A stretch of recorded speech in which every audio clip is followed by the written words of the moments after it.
I'm ready. Let's get this party started. Hello everyone, this is Rachel here, the Modern Shaman. Thanks for being with me for another YouTube Q&A video of the week. If you're new to our channel, I am glad that you're here.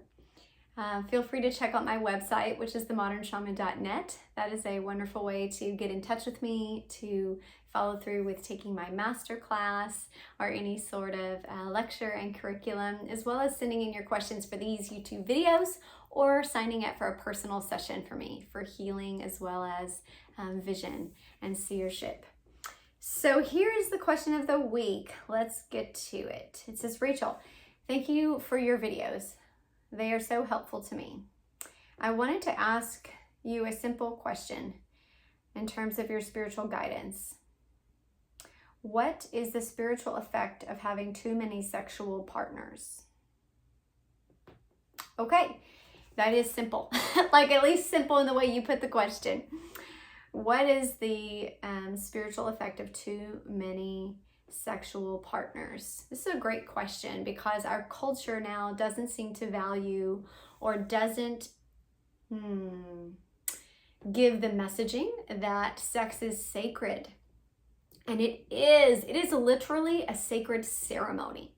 If you remember back not too far, marriage was actually the act of consummating, or it was the sexual act that made you married to that person. Like you could literally be married on paper, but if you didn't consummate it, it was not considered an actual marriage. Like marriage, or the unifying bond, was the act of consummation, the sexual intimacy and action. So sexual intercourse and the partnership, the bond that's created there from the spiritual perspective is incredibly sacred.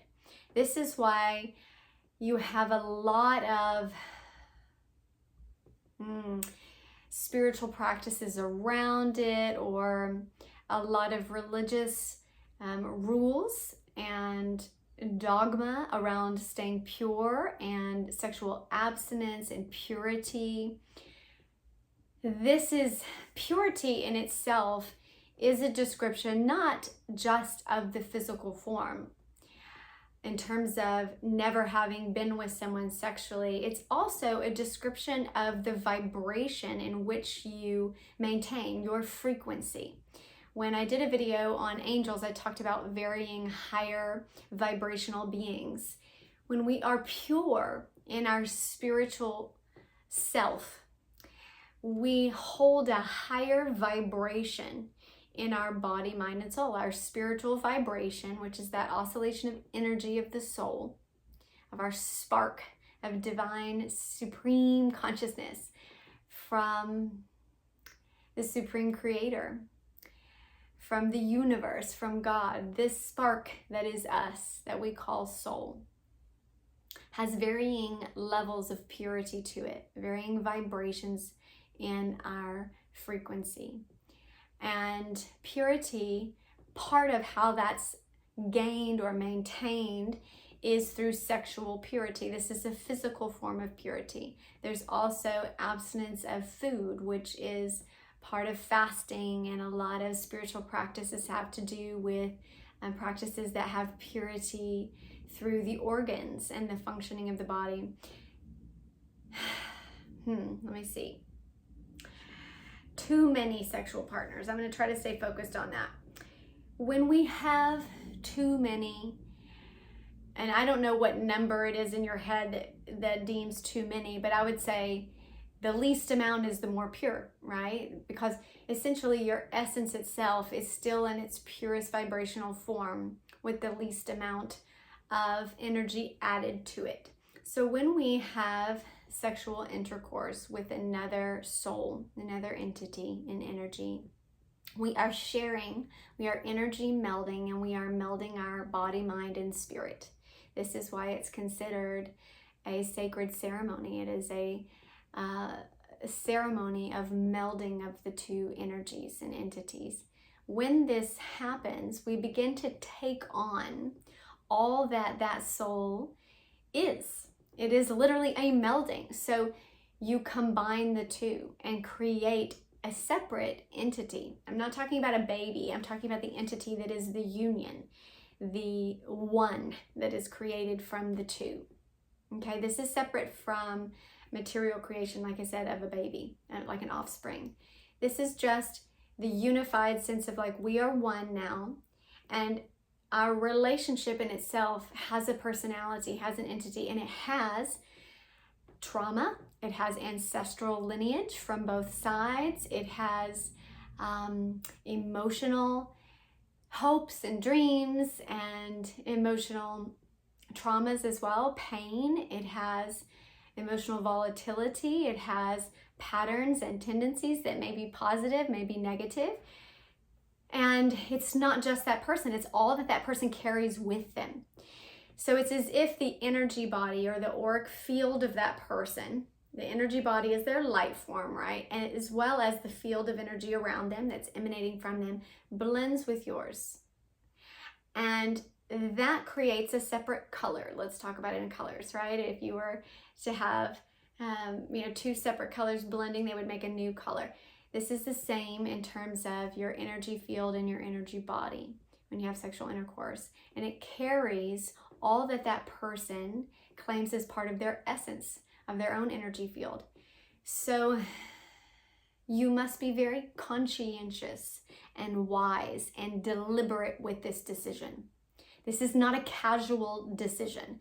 This is an awareness that I am going to become in some ways, and they are going to become in some ways part of me and I part of them. Now, this happens all the time, and people will say it, like when they have been in partnerships for a while, they'll find that they start to take on characteristics of their partner, and vice versa. Their partner starts to talk like them, starts to think like them, starts to have experiences that they didn't have when they were single or before that person came into their life. They begin to blend into a separate personality trait. They take this on. And so we take on, very literally, part of the DNA, especially as women, because we are receiving this literally into our form. And it's absorbed in the body as a literal body fluid, which has DNA in it. It has a lot of ancestral lineage in it. And so you begin to take on the ancestral trauma or patterning that was in your partner. You begin to take on all of their sense of connections, whether they're good, like to their past partners. You begin to take all of that on. This is why oftentimes when casual sexual partners come up, a woman oftentimes the next day feels very heavy energetically if it wasn't a mutual, or if it wasn't something done with a sacred sense of connection, of purity. There's a heaviness there of an energetic awareness of like, now I have this big monkey on my back. Now I have this big weight. What do I do with this weight, or where did this come from? This is when sex is kind of manipulated in a way that has distortion to it, that is not pure. And we feel it, we know it, we don't always admit it to ourselves, but that's the truth of the matter. In the spiritual community, there is part of our essence that's shared every time that we have a sexual partner. So be conscious of that. Like, don't be ridiculously unaware. I mean, we are aware on the physical level of diseases and connection to them, unwanted pregnancy that essentially now connects the rest of your bloodlines forever. There's a lot we're conscious of on the physical realm. But there's so much that happens that we know about as multidimensional beings in the non-physical realm that is so powerful and so connecting and bonding and binding. So if you find that you are in a pattern that feels like it's unhealthy, right? And you're asking yourself, do I want this person to become a part of me? Do I want this person's family to become a part of me? And if the answer is no, first of all, I would say cut that off quickly. Don't let that linger, or don't create longer cords of attachment. We begin to, like, if you can't let things go, this is the cord of attachment. It's not just the person, it's also being addicted to attachments. to like, I can't let this go. I'm addicted to thinking about it, to still checking in on it and all of this stuff. So I would go through a process. If you find that you have too many, or you're bogged down, and or maybe you're in a relationship that is your long-term partner and you want to purify all the rest of your previous partners out of your energy field, out of your consciousness, away from your soul, and get purified once again, then I would go through a process of sacred ceremonies for cleansing.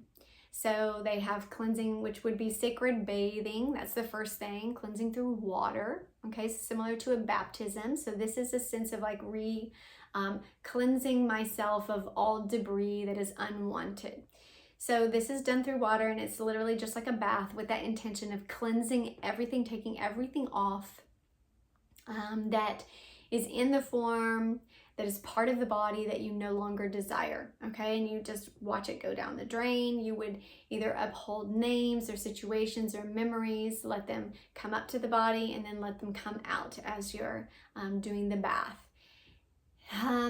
Salt in the bath is also an amplifier of purity of light. It refracts the light. So putting the salt in the bath, there's also that coarseness of kind of breaking up parts of things that have solidified or calcified into your auric field. Then I would go through a cord cutting ceremony here. You're clean, at least on that level of intention, right? From the ritual bathing. And then I would move into a time with yourself of cord cutting. So these are any people, relationships that you want to detach yourself from. It can even be unhealthy aspects of your current relationship that you feel like need to let go. Maybe previous issues or problems or things that happen that you want to be able to let go of and hold pure for yourself. Now, if you're doing this with a partner, like I said, if you're in a relationship and you both want to clear it out, then you would both do it separately, okay? Going through your individual process before coming together and combining. So a cord cutting, if you've never had that, is essentially all of the emotional connection that we have from thoughts, from a lot of times it's social media nowadays. We still go on their social media side, or go on the social media side of the person's new love, and if they're in a new relationship or they're old family members or somebody we kind of know, we keep that cord feeding that energy source of that person or of that relationship, or we go to the same places, or maybe we go to the same work, or we hang out with the same friends, or we go to their house, or sit outside the house, or whatever. We look at the old love notes and text messages, or we're still texting them, whatever it may be. All of that is a process of needing to cut those cords, because essentially the energy tie is still being fed. When that's still being fed and nurtured, they're still a part of your energy field. It's not separate, even if the relationship ended 10 years ago. Oftentimes this is true of like divorce, because we're still sending, correspondence. We're still having to go back and forth between talking about when we need to pick up the kids, if there's custody stuff, or money being transferred, if there's child support or things like this. So there's essentially regular energy still moving back and forth. So you need to make sure that you cut all dysfunctional cords to that individual and that relationship, to the locations, to the memories. And you can do that with a shaman, with someone who, or there's other people that know how to cut cords. You can do it yourself if you know how to do it yourself. Aligned in sincerity, you would recognize where the energetic cords are, what chakra they're attached to, what part of the auric field they're attached to. You would cut it, seal it, and release all sense of binding, or let it retract backwards to the original sender. Then I would go through a burning fire ceremony. It's a process, you guys, because this is literally, there's no other deeper connection in the physical mind, body, and soul connection on this earth. This is a very, very potent ceremony through sexual intercourse. So that being said, I would go through the fire ceremony, which is writing down names, memories, things that feel particularly heavy in your mind or in your heart, a moment that was painful, a realization that was painful. And if you've never done a fire ceremony, you go and either in front of a fire. You can even do this over a bucket with just a lighter over your sink or somewhere that has a fan or a vent so it's not going to set off the smoke alarm in your house. You write down the issues that you are carrying, essentially grounding them into the elemental of a tree, paper, which is that earthen elemental. And then you use the fire as the transmuter, it's the alchemist. So it burns the paper. And in that sense of ceremony, you are turning that into fodder, turning the ashes into a new birth, creating something new. So we're starting the death cycle. So this process, the fire ceremony process, takes something alive that's still in you, in your head. It grounds it into the material by writing it down. And sometimes these are pages of things we're writing, or traumas or hurts or whatever. And then it takes that, it burns it using the process of fire, just as the alchemy, it turns it into smoke and ash. And those, when they're kind of either laid on the floor or they're buried in the earth, then essentially we begin the new process of birthing anew. The death has happened completely and the form has completely changed into a new form. And now we give room for birth. But this is essentially a new life, a new pattern. And that starts with purity. That doesn't start with finding another partner. So that starts with the time of abstinence or purity of new birth, right? We don't jump right back into a relationship or jump right back into something dysfunctional or jump right back into the same place we just cleared, going back to their house or going back to their social media page or talking about them to the next person. We have to give a time of mourning. That's part of the death cycle also with the fire ceremony, right? Where it's dead and you let it die.